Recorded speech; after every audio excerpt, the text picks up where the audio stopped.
വന്ധ്യത അല്ലെങ്കിൽ ഇൻഫെർട്ടിലിറ്റി എത്രത്തോളം കോമൺ ആണ്? ആർക്കൊക്കെ എപ്പോഴൊക്കെയാണ് ഇത് ഇവാലുവേറ്റ് ചെയ്യേണ്ടത്? നമസ്കാരം, ഞാൻ ഡോക്ടർ ആഷ്ന അസീസ്, ഫെർട്ടിലിറ്റി സ്പെഷ്യലിസ്റ്റാണ്.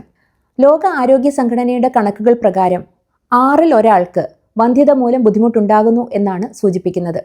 ആർക്കൊക്കെയാണ് ഇത് ടെസ്റ്റ് ചെയ്യേണ്ടത്?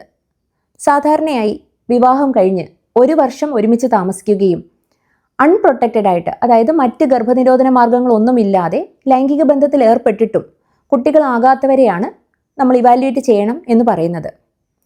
എന്നാൽ ഇത് എല്ലാവർക്കും ഇങ്ങനെ ആകണമെന്നില്ല. ചില കണ്ടീഷനിൽ നമ്മൾ നേരത്തെ തന്നെ ഇവാലുവേഷൻ സ്റ്റാർട്ട് ചെയ്യും.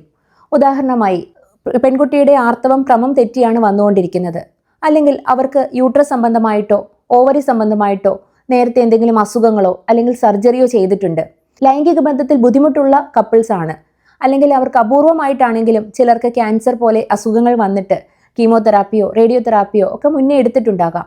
അങ്ങനെയുള്ളവരെയൊക്കെ നമ്മൾ നേരത്തെ തന്നെ ടെസ്റ്റ് ചെയ്യുന്നതാണ് നല്ലത്.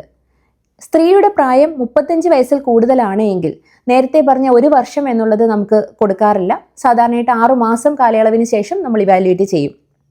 40 വയസ്സിന് മുകളിലാണ് സ്ത്രീയുടെ പ്രായമെങ്കിൽ എത്രയും വേഗം തന്നെ ടെസ്റ്റുകൾ ചെയ്യുക എന്നതാണ് നല്ലത്.